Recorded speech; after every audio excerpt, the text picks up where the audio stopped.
off the field news, but big news for the Raiders. Jon Gruden's pending lawsuit to the NFL, suing the NFL for, he claims he targeted him in releasing those emails, leaking them on purpose to get him fired from as head coach of the Raiders. He got a giant win today. Judge Nancy Alf denied the NFL's motion to, one, dismiss the lawsuit completely, which is kind of they're swinging for the fence. It's not a likely chance. And the other part is to not let it go to arbitration. So the NFL has this dog and pony show, this fake kangaroo court that they call arbitration, where Roger Goodell gets to pick the arbiter of their arbitration. So he literally gets to pick the guy who decides what's going on in the arbitration. And the NFL often wins this, and they're able to go to their arbitration. One, it's closed door, so you don't know what's going on. And Roger Goodell gets to pick the guy. Like, it's a kangaroo court. It's not real. It's like, right? You're already guilty before you show up. This is big for the Gruden case. Now the lawsuit gets essentially moved forward as a genuine lawsuit. Yeah, this is going to be a legit lawsuit on court TV. It's going to be freaking must-see TV. The NFL is going to motion to get everything, gag ordered and all that stuff, kind of like my prom date. And they're going to lose. They're going to lose because the NFL. The NFL is going to lose all this. Yes, they're going to lose all these motions because the NFL has now been left open to public scrutiny. It was like real public scrutiny for probably one of the first times in its history, because everything goes on behind the scenes and everything is like handled in-house. Yeah. And even like Goodell is like the czar. He does whatever the hell he wants. Like you said, he picks the executioner, he picks the judge, he picks everything, right? He picks the jury. He's sometimes, like before the arbitrator, he was like the guy that was reviewing his own decisions, for a few years.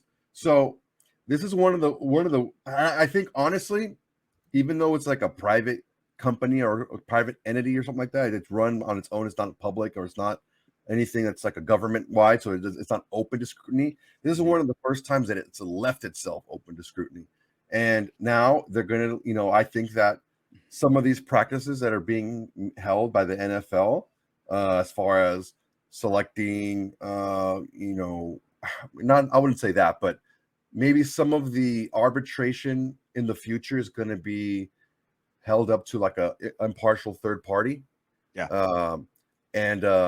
Maybe some of these unfair rulings that have been, maybe levied towards certain franchises and favoritism towards others is going to maybe go away. That's why I think there's 0% chance that this goes to trial or even like gets to discovery.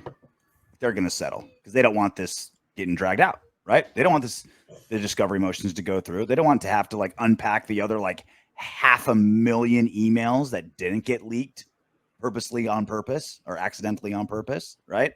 Like Gruden's got him by the balls. All he has to do is get to discovery phase. He's like, all right, guys, just back up a giant truck and say, all right, fill this up with all the files that I want. I got 100 interns that are going to go through all your dirty laundry, suckers. If I was Gruden, I would be like, I'm not settling, because he can't lose. Because it's not about Gruden and what he did, because that's already done. It's not about that. If there's one email out of those 650,000 emails that has something in it, there's your smoking gun, because that wasn't released, and the things against Gruden were released specifically. I don't think Gruden wants to destroy the NFL. I think he just wants to save face and make money. The only way he can save face is if he goes to trial and everything is put out in the open. That's the only way. If he gets paid off, he's just a guy that went, for a money grab, and he's still a piece of shit. Now, either way, he's still going to be looked at as a piece of shit. But the only way that he can be kind of vindicated in a small sense is if the targeting of Gruden is put out in the open, and all this other stuff is aired too. Congratulations for making it all the way to the end of our video. If you want Darren Waller to catch 20 touchdown passes next season and for Max Crosby to have 30 sacks, go ahead and subscribe and click the next video.